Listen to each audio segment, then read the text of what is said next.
Hey, Marcia, we can't hear you. Thank you. Are we streaming now, Mark, to the YouTube? We certainly are streaming. Thank you very much. Well, welcome everyone to our 2 o'clock session today, Best of the Next Generation, Upstate Planning Students in Their Communities. Thank you for attending this session. This is part of a webinar series of the 2021 Joint Planning Conference of the New York Upstate Chapter of the American Planning Association and the New York Planning Federation. My name is Marcia Keyes, joined with Mark Castiglione and George Franz today as our moderator. And we would like to thank our premier conference session, Hodgson Russ Attorneys, and the sponsor for this session, Fisher Associates. Without these partners, the conference would not have been possible. We want to let you all know that the session is being recorded and is also streaming live on YouTube. And these links will be available on the Eventbrite page, and also we will put them in the chat. So all attendees are automatically muted. So if you have any questions, please do submit them in the Q&A box. And the CM credit number will be in the chat box as well. So I'd like to now turn this over to George Franz, who will be the moderator. And as many of you know, George is a member of our chapter board for the Upstate chapter, also an associate professor in the Department of City and Regional Planning at Cornell University, and a longtime member of the chapter and proprietor of his own practice. So George, please take it away for us. Okay, well, thank you very much, Marcia. I'll introduce our speakers. We actually have 4 speakers today. Megan Zimba is currently an MRP candidate at the University of Albany, focusing on environmental planning, and her interests include parks planning, stormwater management, and green infrastructure project. Prior to attending Albany, she received a Bachelor's of Science in Environmental Sciences from McGill University. Nikolai Tubbs is a second-year student in the University of Albany MRP program, and he is studying community and economic development. His interests include urban politics and common pool resource management. And before attending the University of Albany, he received a BA in environmental planning from Binghamton University. Jessica Geary is a recently graduated with a MRP degree from Cornell University and is continually, oh, she's so nice, using the invaluable skills she learned at Cornell, applying them to her job, where she's currently working as a county planner in Madison County, New York. Mark Minton is a junior in the Urban and Regional Studies program here at the College of Architecture, Art and Planning. And his areas of emphasis include sustainability and design, environmental conservation, and regional economic development. He also currently serves as the director of Cornell University Sustainable Education Systems Engineering Project Team, which designs schools in rural and remote areas in the Global South. So without further ado, I will turn the presentations over to our first presenters, Megan and Nikolai from the University of Albany. Thank you.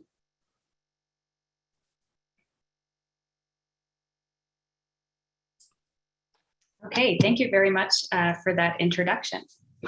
We are representing the University at Albany. My name is Megan Zimba, and my colleague Nikolai Tubbs and I will be presenting Reducing and Transforming Vacancy in Albany, New York. Our professors for this studio project are Dr. David Lewis and Dr. Jared Enriquez. Now, for some context, this project that we're presenting is our ongoing Fall 2021 studio that's in collaboration with the Arbor Hill Development Corporation. We have 2 overarching goals for this studio, which are to continue to strengthen and expand collaborative networks with racially diverse communities of promise to promote racial justice, and to identify strategies to repurpose vacant lots and structures in the Arbor and West Hill communities.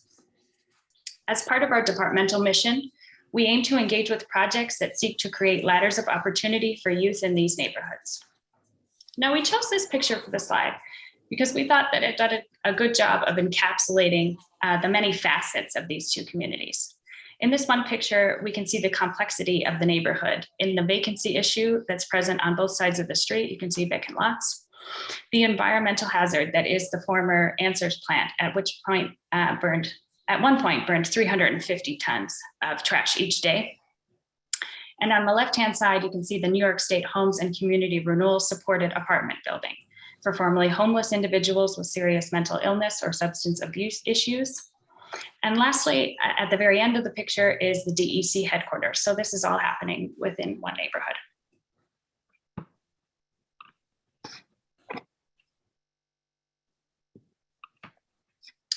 Our planning studio is tied to this past February's Planning for Racial Justice Conference that was held by the Planning Department at UAlbany.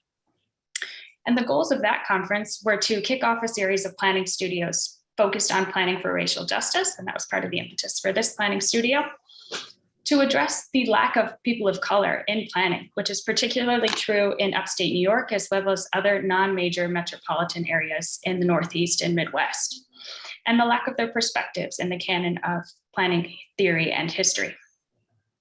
And lastly, to initiate a conversation on the creation of a Center for Planning for Racial Justice at the university. Now to delve into the historical context of the neighborhood.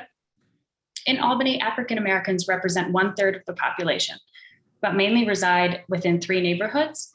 These are the West Hill, Arbor Hill, and South End communities. These 3 neighborhoods were the only ones to be redlined in 1938 by the Homeowners Loan Corporation. The Arbor and West Hill communities is the largest red area here, indicated by the number 1, with the South End being number 2 and Rensselaer being number 3. The north arrow is up here in this corner, so if you tilt your head a little bit, it makes more sense. The impact of redlining is still evident in Albany today. In Albany, 69% of white residents own their homes, while only 20% of Black residents own homes. Moreover, the difference in median household income can be as much as $60,000 between predominantly white and Black communities.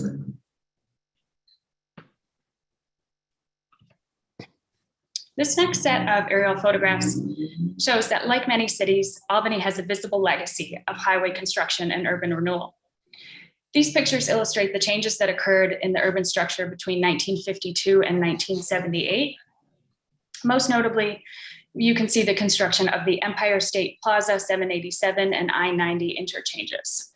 As a result of these projects, access to the Hudson River was cut off and replaced instead with automobile traffic and the associated environmental and health hazards that come with these.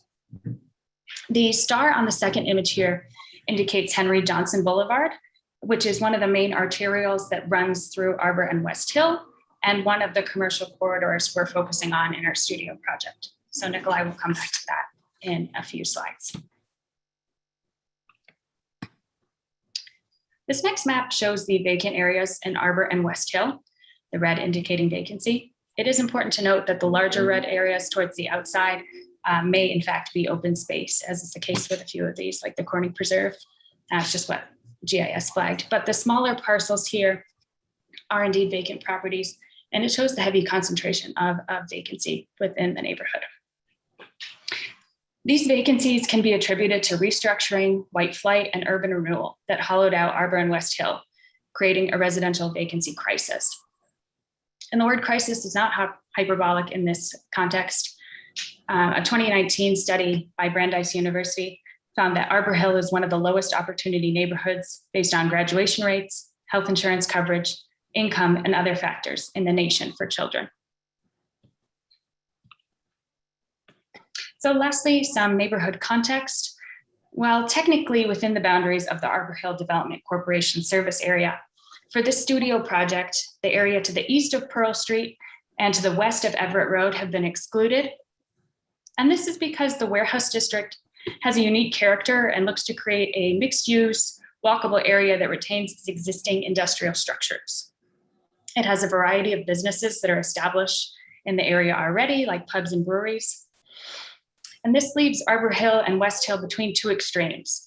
The warehouse district on the one end that has the potential to spur development around it, and the area west of Everett Road on the other, which is auto-centric, and it has mainly developed to serve the university, state offices, medical services, and the surrounding suburbs. So now that we have a better understanding of the community's history and location, Nikolai is going to take a closer look at the vacancy problem and our process in this studio project. Thank you, Megan. So for this studio, we decided to utilize an asset-based community development process. It is our goal to provide information on physical and non-physical assets to help spur community collective action to utilize, maintain, and produce additional resources inside the community through actively preventing and transforming vacancy. We're focusing on vacant lots as the primary asset to be used in community development. Highlighting additional assets will help the community make informed decisions about where redevelopment projects would produce the most co-benefits based on the needs of the community and their local knowledge.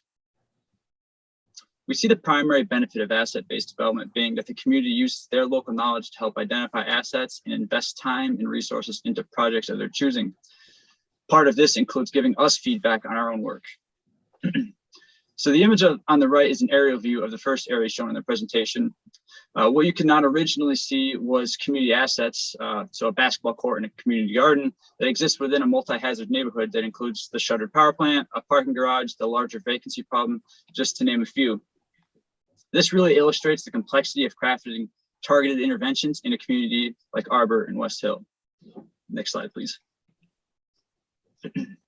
So our process has a 5-part general outline. This includes asset identification. We'll be using a taxonomy of vacancy in addition to identifying different types of community resources and methods for plan implementation, management and governance, funding, and policy recommendations. Next slide, please. So, utilizing a taxonomy of vacancy helps inform potential interventions. This taxonomy was pulled from a Lincoln Institute paper, but we'll likely utilize one put together by the city of Albany that is much more detailed and matches local conditions. We're still waiting on this information, unfortunately, but in general, we're looking at 3 types of vacancies: residential vacancies, commercial and industrial properties, and vacant lots. Next slide, please. Additionally, part of asset identification is understanding the drivers of vacancy, which will help inform potential interventions in the community. Some drivers include population decline, conditions of housing stock, loss of job opportunities, predatory lending practices, redlining again comes to mind with that one, and policies encouraging suburban development.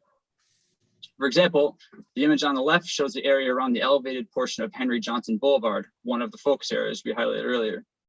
This area was acutely affected by policies encouraging suburbanization, and the road's continued existence is a large barrier to reducing and transforming vacancy today. Next slide, please. So a little on our process of identifying community assets. We first divided our class of 14 into groups to tackle 3 focus areas: physical assets, business assets, and organizational assets. We then presented the information we gathered to our close community partner, Arlene Way of the Arbor Hill Development Corporation, for additional feedback and guidance. This was completed on 10/6. Coming up on October 23rd, we will be conducting an in-person survey of businesses along 2 primary commercial corridors, Henry Johnson Boulevard, as mentioned, and Clinton Avenue as well. We'll be interviewing both residents and businesses and undertaking street condition surveys. We also conduct outreach with various community organizations, such as neighborhood associations, the Central Ave Business Improvement District, and the Albany Housing Coalition, which provides housing services to veterans, just to name a few. We also seek to tap high school students and other residents as neighborhood tour guides. This is just one way in which we look to the community as leading this process. Finally, we will identify spaces suitable for community needs and develop proposals for their transformation and management. After this final step, we'll present our findings to the community and then incorporate the feedback we get into a final report. Next slide, please. So this final report is going to contain methods for reducing and transforming vacancy. These go beyond the identification stage and into implementation, management and governance, and funding. This is where we'll be looking more in depth very soon. Potential methods include land banks and land trusts. We've already been working with the Albany County Land Bank, which has provided us with a wealth of information. But both types of organizations can help connect individuals with existing resources and help expand access as well. They're helping us a lot with asset identification and will likely help with management and governance in the future. Urban agriculture. Urban agriculture is well established in Albany and is a proven method for transforming vacancy into resources, both physical and not. Two leaders in Albany urban agricultural scene and potential partners in our studio are Capital Roots and the Radix Ecological Sustainability Center in Albany South End. Further boosting urban agriculture is a potential policy recommendation, which would ultimately expand its role in management and governance in the Albany area. Third, we're looking at the Love Your Block program. The City of Albany was recently awarded $100,000 in grant money over 2 years as part of the Cities of Service Love Your Block program. This program allows the city to award mini grants to residents and community partners to promote community-driven change. This program really touches on all parts of our outline beyond asset identification. So we're really excited to be looking forward to helping with this program and watching it play out over time. And finally, universal basic income. Universal basic income mostly satisfies a funding portion, but and it's perhaps the most far off strategy that our studio class discussed, but the potential for UBI to prevent and transform vacancy, it's real and warrants further investigation. Next slide, please. So that being said, this list of methods, or more accurately, vessels for the community to reduce and transform vacancy, is far from exhaustive. We look to produce a set of recommendations that incorporates a multi-method approach which serves the ends sought by the community. They hold the reins in this process. What this presentation largely illustrated is where we are right now. Where we go next is to the community. The best of the next generation is a planning practice centered on citizen power and racial justice. This is what we'll practice in this studio and beyond as we enter into our careers. And with that, I'd like to extend thanks to Arlene Way of the Arbor Hill Development Corporation, Aaron Mayer of the Adirondack Council, Sam Wells, the City of Albany, and William Sikula of the Albany County Land Bank for their collaboration on this project. And with that, we'd love to open it up to questions and comments. Thank you very much. Thank you. Are there any questions out there in the audience? I don't see any questions in the Q&A at this time, but we can hold them till later as well and answer them at the end if you'd like. Okay, if we could do that too. We can have all the questions at the end. This area though, I have a question. You mentioned also like urban agriculture, and that is actually an interest of mine. Is there really an extensive network now of urban agriculture? I mean, is the community succeeding, do you think, in, again, converting what are, unoccupied, unutilized plots into actually a viable research source supplying food to the neighborhood? Yeah, there's been a lot of success in the Capital Region. Primarily, I would say by the Capital Roots organization. They're primarily based in Troy, so they have a larger presence there, and they actually have an urban center where they are able to sell their produce and also put on other programming. But they do have gardens throughout Albany, as I showed in a couple of the pictures. But there are also some smaller, more dispersed groups working on urban agriculture, but its presence is here, and it has a lot of potential to serve the community in the future. Okay. And now you're midway through the semester. So I hopefully at the point where you're actually starting to think about, in detail, some of the proposed recommendations you have, including, universal basic income. Do you have an idea how you're going to actually propose that? Yeah, well, that was why I mentioned that UBI is a little bit far out. We just kind of floated that as a potential in the future. Really, its benefit would be in preventing lots and buildings from becoming vacant by people not going delinquent on their taxes and things like that. So we're just kind of keeping all options on the table as policy recommendations, but really in terms of the likelihood of UBI being used, it's kind of towards the bottom of the list relative to things like the community land bank and urban agriculture. Okay. I do have a question here that one of you might want to tackle. It's how do you overcome historic distrust of planning processes from minority communities? That's certainly something we've talked about and considered throughout the process of creating this studio. And I think one main component to that is not over-promising things that you won't be able to deliver.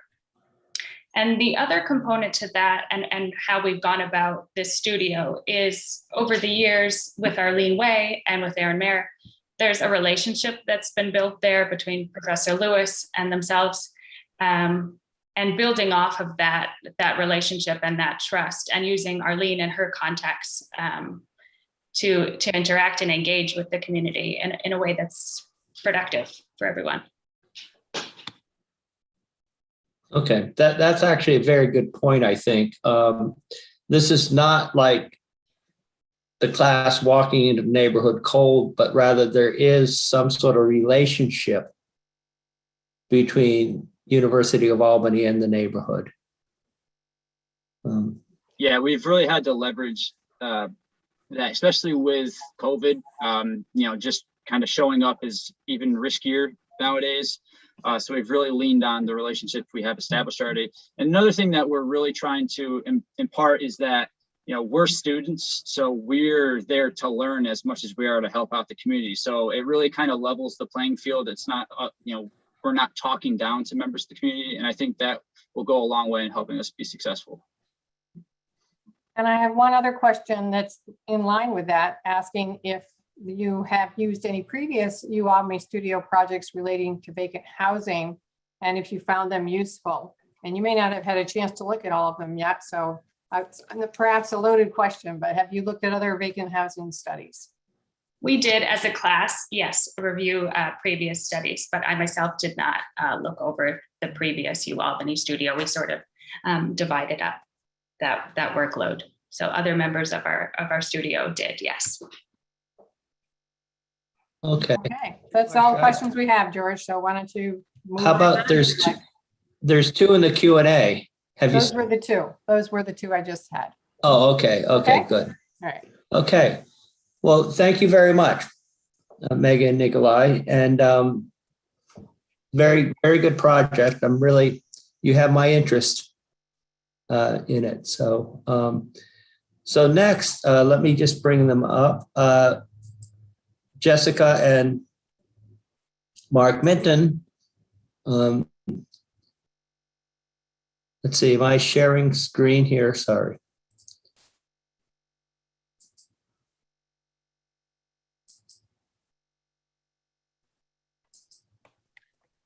Not yet, George. Yeah, Working on it.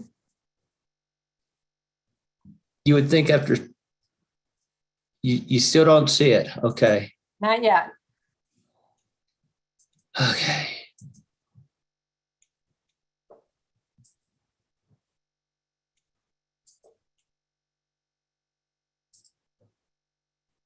There you are. Very good. There I am. Okay. Again, my name is George Frantz, the moderator. And just to introduce the project, I was the course instructor, but the spring 2021 Land Use Environmental Planning Field Workshop, which is a joint, actually, graduate student field workshop.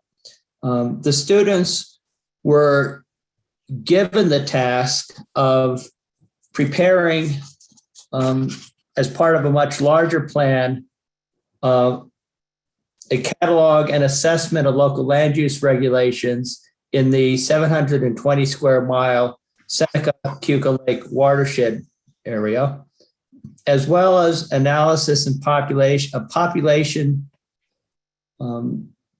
and also development trends in the region. And this work was done in support of the Seneca-Keuka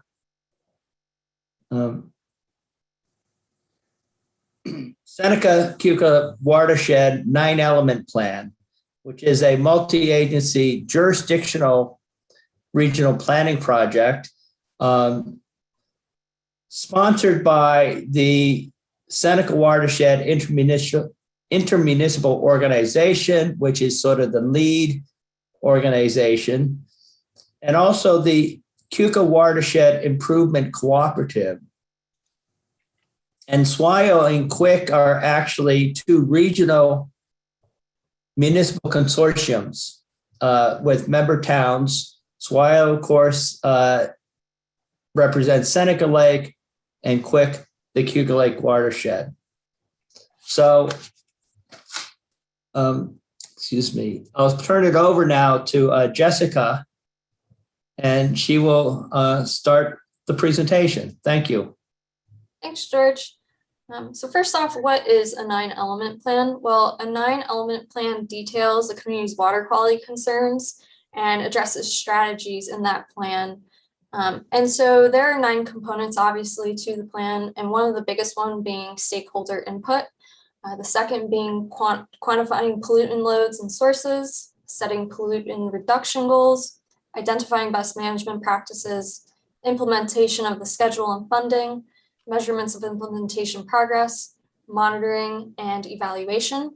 And it's important to note that Seneca and Keuka Lake both have AA water quality, which means that you could recreate in it, you could fish in it, and you could also eat the fish that you do catch.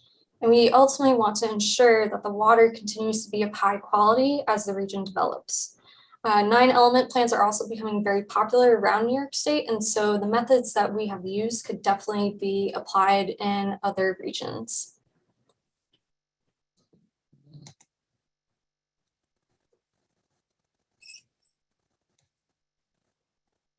We're having, there, sorry. And so to give some background on this project, the project is about 720 square miles of watershed. There are 4 counties, Ontario, Schuyler, Seneca, and Yates. There are 33 towns, 10 villages, and 1 city, being the city of Geneva. Understanding the very basic context of our site was critical. One of the main challenges was not being able to go out and visit the region because of COVID restrictions that were in place by the university. We couldn't leave Ithaca last spring semester, and obviously Seneca and Keuka Lake are not near us, they're to the west of us. And so what George did was he assigned us mapped routes during the semester, and with these mapped routes, each of us would do one. We would go onto Google Maps and we would look at the area on this route. We would see the geography, we would analyze the land use and anything interesting, and we would put it into a PowerPoint and we'd go back to our class, which was only about 9 people in the class, and we would present our findings. And that was one of the great ways of us understanding what this watershed and the region looked like. We also studied and assessed the historical background and the natural resources of towns and villages. Each one of us would have a town at the beginning of the semester, and we would study that. We would also look at regionalized and localized demographics as well and present all these findings to our peers.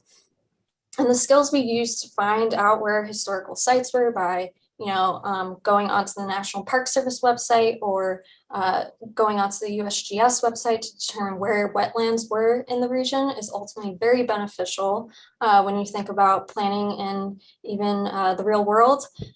For example, when you do an inventory for a comprehensive plan, these are all sites that one would look at to determine what is in that town or village before writing that comprehensive plan. And so we want to look at the development trends in the watershed from 1994 to 2020.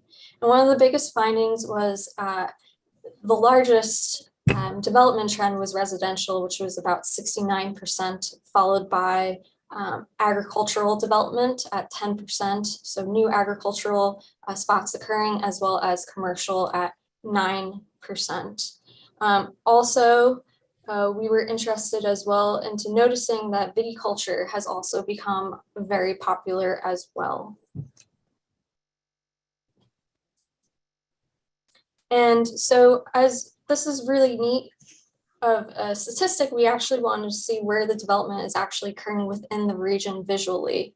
And so this map gives us a really good idea of that. And so as you can see, as to no surprise, residential are the red dots, and that is all over the map. A lot of them occur along Seneca Lake, which is the right-hand side, that water body. But you can also see the viticulture popping up, which is yellow, which is a little hard to see, but they are along the Cayuga Lake trail area, which is the smaller left-hand side water body. And so that was really interesting. What we would do is we would look at a map and we would zoom into specific towns, and we would see in 1994, was there any development in a specific neighborhood and location? And then we would then go to a 2020 map and we would see if that development did occur, and we would note down the GPS location, and then we would go into our ArcGIS map and we would put down the coordinates into the map, and this is the result that you see here. And so once we had an understanding of development, the background of our region, we wanted to really dive deeper into the comprehensive plan and zoning. Being that this was only a semester-long project, we couldn't really read all the comprehensive plans because there were so many villages and towns in the city. But that's one thing that we would have definitely liked to have done. But we concluded that 23% of municipalities had a comprehensive plan that has been adopted in the past 10 years. 35% of municipalities have a comprehensive plan adopted in the last 10 to 20 years. 18% have plans adopted more than 20 years ago, and 20% have no comprehensive plans at all. And in the planning profession, we know we should be updating plans every 5 to 7 years, but we also recognize that rural and small communities and counties may not have the ability to do so, but we did find this very interesting. And with that being said, I'll turn it over to Mark and he will discuss zoning. Thank you, Jessica. So as was stated, there are many communities and municipalities within the watershed, many of which were incorporated at the end of the 1700s, early 1800s, and a lot of them were rural agrarian communities up until the middle of the 20th century, and zoning wasn't really a consideration for a long time within the watershed. In the second half of the 20th century, a lot of these communities adopted zoning regulations, and you saw it most notably in the 80s and 90s, where there would be an increase, and all these laws were coming on the books as communities wanted more control over what was occurring within their boundaries. What we noticed was 78% of the municipalities have zoning regulations in place as of 2020. 82% also site plan reviews. Although it's not as effective as zoning, site plan reviews with good standards for approval are an effective tool in low growth areas that may not desire full zoning. So in addition, subdivision regulations that we noted, 61% of the municipalities have adopted some form of a subdivision regulation. A relatively small number of them have adopted conservation subdivision design as an alternative to conventional subdivision design approaches. The conservation subdivision, condensing the permitted residential development into a smaller area of land through more flexible lot size standards, can be an effective tool for rural communities to utilize to protect both the ecological resources and their visual character. As you see here on the left, the existing landscape is preserved with the conservation of the vista, the view shed.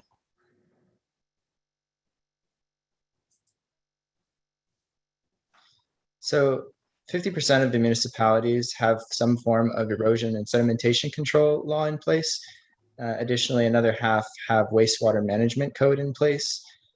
41% were noted to have a watershed inspector either on the municipal or at the county level. 1/4 have a dock and mooring law in place, and 39% have flood damage prevention laws on the books. 9 municipalities out of the 33 have 4 or more of the above regulations in place.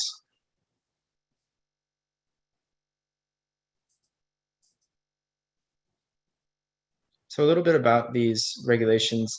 The standardized recommendation and regulations to develop a uniform watershed-wide approach can be broken down into 5 issues.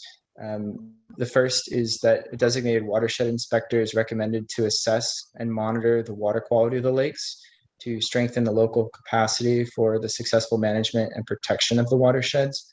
Second, wastewater management code should be adopted as a uniform sanitary law to ensure that the adequate performance of wastewater treatment systems protects public health equally across the watershed.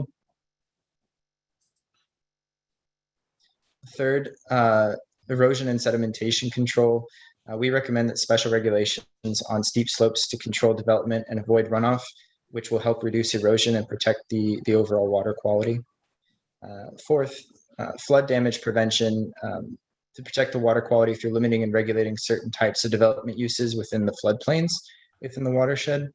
And lastly, the dock and mooring laws to enforce the support of robust lake environmental conditions and ensure safe recreational use, establishing fair, consistent, and uniform standards for all docking and mooring structures built within the watershed. So a few of the best practices that we noted when we were diving into the municipal code and comp plans. The town of Geneva has a conservation overlay district that protects areas 50 feet from streams and steep slopes, as you can see on the map on the left here. And the town of Starkey has floodplain regulations that exist as a floodway fringe overlay zone using the most up-to-date floodplain data to make informed decisions about their development in certain areas. In the town of Torrey, wastewater management plan was very thorough. It was watershed minded with regulations targeting point source pollution coming from industrial, commercial, as well as residential buildings. The village of Penn Yan had a comprehensive regulatory structure in their dock and mooring law that ensures thorough uniform review of all new docks and moorings. The town of Wayne has a subdivision or conservation subdivision design that orients development around the natural resources of the site and ensures preservation of a certain percentage of the site. And lastly, the town of Horseheads has plan unit development, which enables cluster development through a less stratified application process than outlined in the general code without being overly reliant on time-consuming and outdated planning barriers.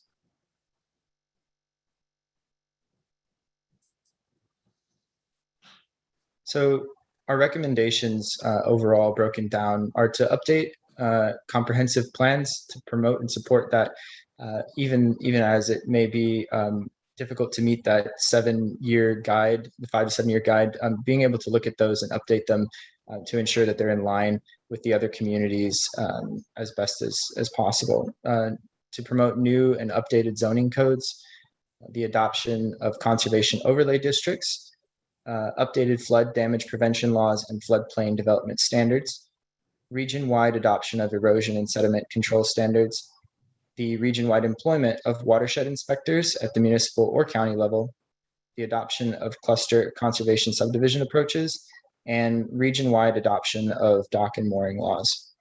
So kind of in summation, as Jessica noted, there are so many different communities within the Seneca and Keuka Lake watershed. One of the largest economic drivers in the area now is the viticulture, as well as a growing brewery and distillery industry. Most of the communities have seen a overall population decline since the 1970s, with only a handful seeing an increase in population. A lot of subdivision has taken place in the area, and we've seen a lot of single-family residential sprawl happening, and that is noted by the communities. And we believe that in order to get strong community buy-in for the 9-element plan and conserve the watershed, we must balance all of the economic factors as well as those for conservation.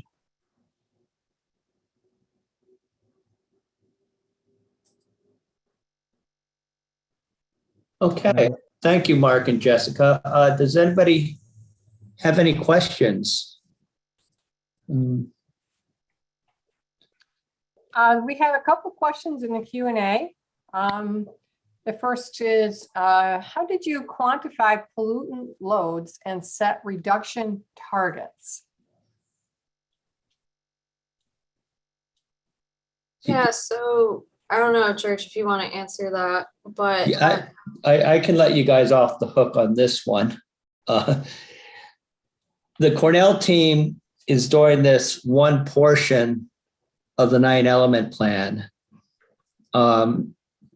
The water quality, pollutant loads, et cetera, they're actually finishing up the model to actually run it to do that analysis at this time. But that is another contract with a ecological consulting firm that is also the prime contractor for this particular, for the 9-element plan. Cornell, in this case, we're really functioning as a subcontractor and providing this particular information as part of the overall plan. Yeah.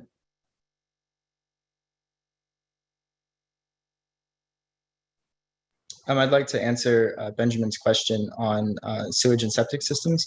So while it didn't make it into our report at the end of the spring semester due to the short nature of the class and the restrictions placed on the university due to COVID prevention measures, in the final report, which is due in December for the 9-element plan, that is something that we are looking at pouring through the different codes and determining the different effects that could potentially impact the watershed through different sewage systems. I know that I believe Quick and the Seneca organization are also focused on pollutant sources.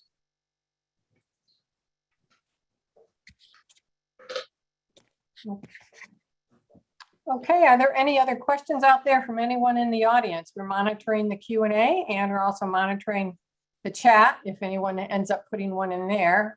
We did have a comment about Capital Roots from Rocco Ferraro, who has worked with them, I know, as have many of us in the Capital District region, being a top-notch organization, which was not around 20, 30 years ago when some of us were starting in this line of work, and they've really much created a tremendous asset in the Capital District regions where they are located, with Albany being just one.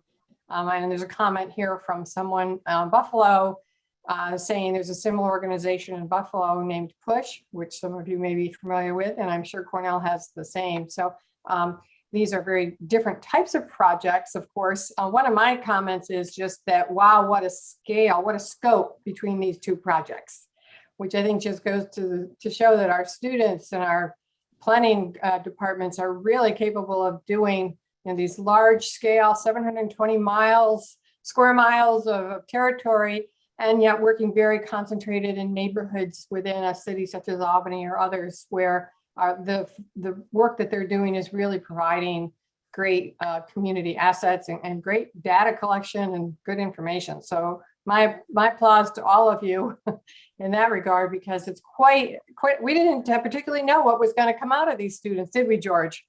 And we saw two projects that are very different. Do you have a comment here? I want to commend the students for completing these complex projects while navigating the uncertainties of COVID. The era of COVID is perhaps going to be with us longer than what we all hoped. So some of this may be continuing with caution, but certainly it's been a trying time for all of our students. George, would you like to contribute anything to that? Well, yes, I mean, it has been a tremendous challenge the last 3 semesters now for all our students. And yet, you Albany, Cornell, you Buffalo students continue to just sort of persist and push forward and figure out solutions to the challenges blocking the projects. So I actually want to get back, comment on Capitol Gardens and PUSH, and we're in stark contrast here at Cornell because, as you noticed, one of the things that in the development trends analysis was the identification of new farms, new farmsteads within the watershed, which, by the way, has implications for water quality too. But over 250 new, primarily Amish and Mennonite farms have been established in the region. So we have this literally bounty of food, because many of them are also transitioning into vegetable production. So just a little interesting contrast between the three regions that the schools serve. It's an interesting comment on supply, and we're all hearing these days about difficulties in the supply chain of all kinds of goods, and perhaps that's a comment that can be looked at by another future studio. But yeah, there are inequities, certainly.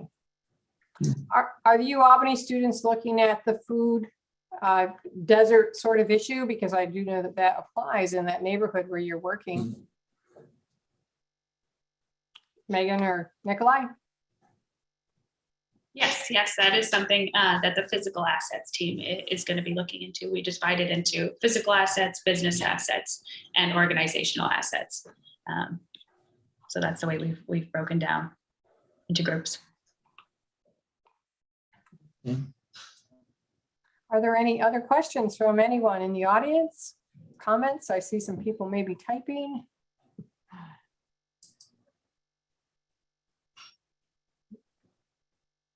I don't see anything at the moment.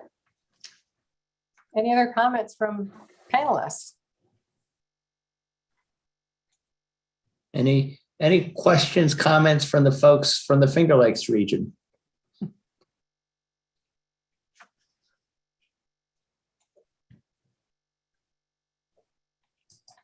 No.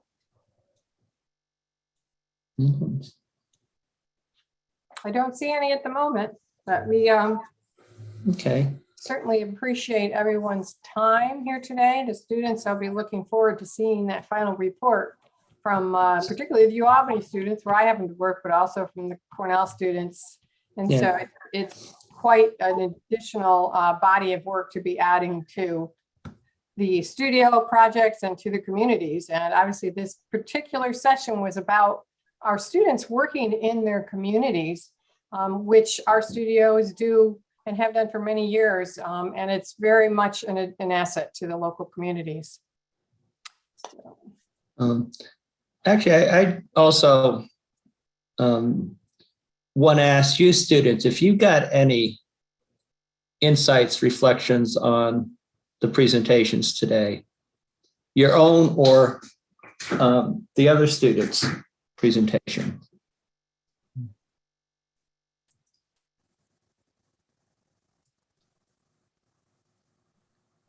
Like maybe what would you do differently besides everything?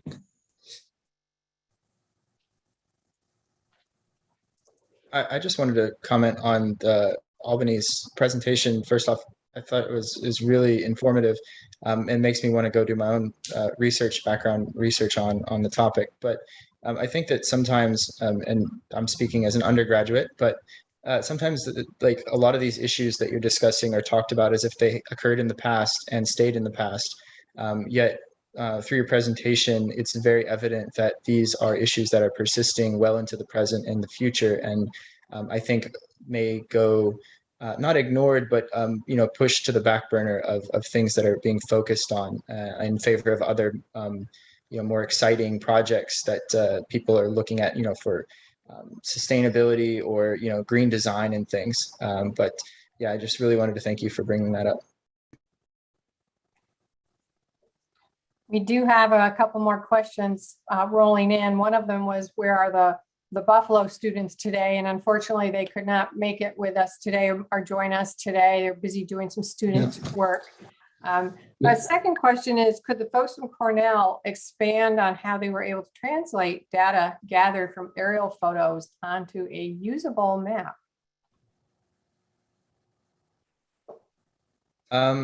Sure. So we took old aerial imagery off of the web that was published, by New York, and basically flipped a toggle switch on the browser there to look at the 1994 image and the 2020 image. Sometimes it was 2017 imagery, and zoomed in as far as we could and tried to deduce through the tools that were given to us by George to figure out what we were looking at, whether it was a residential structure, a shed, agricultural building, commercial, what have you.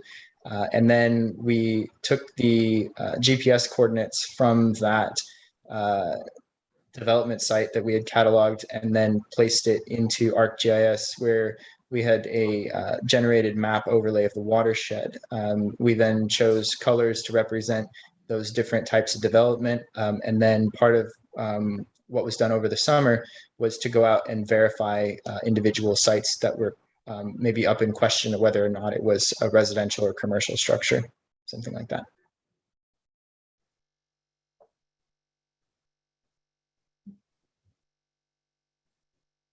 Okay, thank you. And another comment, great, good student presentations, passing on compliments. But there is a question here that perhaps going to be hard to answer for the Albany students. It's asking, who is investing money in the Albany area? Feel free to punt on this if you don't know.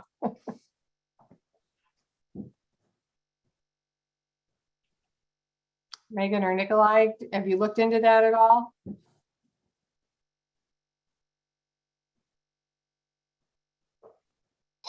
In the presentation, I know that Nikolai mentioned the Love Your Block program, and that grant money has been awarded to the city, but I don't know beyond that.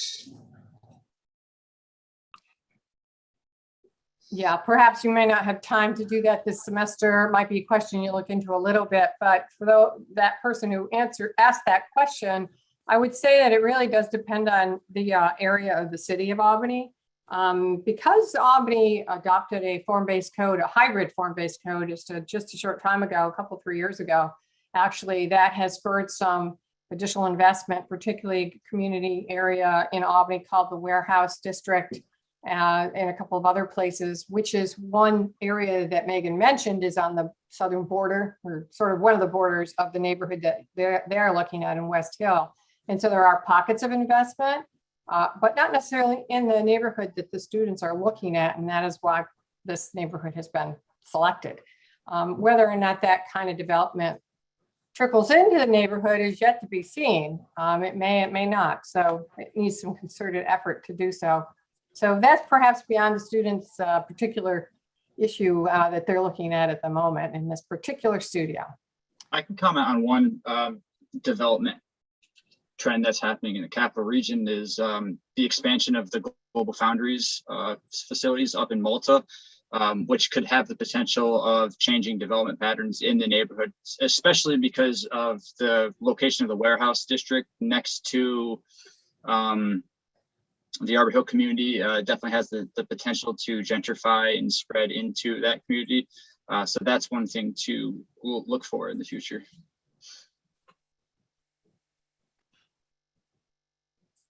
Yeah, so there has been some new housing development. Some are already constructed, some are underway, some are in the planning process in the city of Albany. It's being spurred by several different things that are going on. It's never just one thing, right? It's several things. Global Foundries being one, the R&D Center, a lot of other investment happening in the city of Albany. So I think it's a timely project that you're working on in West Hill to see how much you might be able to capture some of that investment or not. See where that what trends you might see in the study. So that's a good question to kind of keep in mind. So thank you to Richard who raised that question. Are there any other comments or questions from folks out there? We have about 3 minutes left in our session. Okay. Well, thank you to the over 60 participants who have joined us today. Thank you for supporting the student session. We greatly appreciate your time. Students do a lot of good, hard work for us in the profession. We all know that, and it's great that others can support that. And so thank you to all of our speakers today, particularly to George Franz, who helped orchestrate this session, and to the students, Megan and Nikolai, and Mark and Jessica, thank you. Good luck with finishing up your projects. They look like they're well on their way to very, very informative projects. So we'd also like to thank our session sponsors, our premier conference sponsor, Hodgkin Russ and Attorneys, and also our session sponsor, once again, Fisher Associates. The next session of the webinar series will be held this Friday, October 15th at 12 noon. And that is on regulating short-term rentals, which is, of course, a hot topic that we are all needing to deal with in our communities these days and to catch up with what the market has brought to us, particularly during this era of COVID. George, do you have any final words you'd like to add? Yes. First of all, thank you, Marcia, for all your help and support the last couple of weeks, pulling this together. Greatly appreciated. Right. And also, again, thank you, Mark, Jessica, Megan, and Nikolai for volunteering to contribute to the panel, the session, and sharing with us your projects, and the knowledge and the like that we can take home with us. And again, I think both projects, even though you're students, and I'm a grizzled veteran, but what is nice about these student sessions is that you bring new ideas to the tables and new ideas that we older planners sometimes miss. So I very much greatly appreciate having you four presenting today. Thank you. So. Yes, thank you, George. Thank you to the students. You keep us on our toes. So Yes. We hope to all see you again Friday here right on Zoom at October 15th at 2 o'clock at noon for regulating short-term At noon. rentals. At noon, yes. At noon. Thank you all. Everyone take care. Yep. Bye.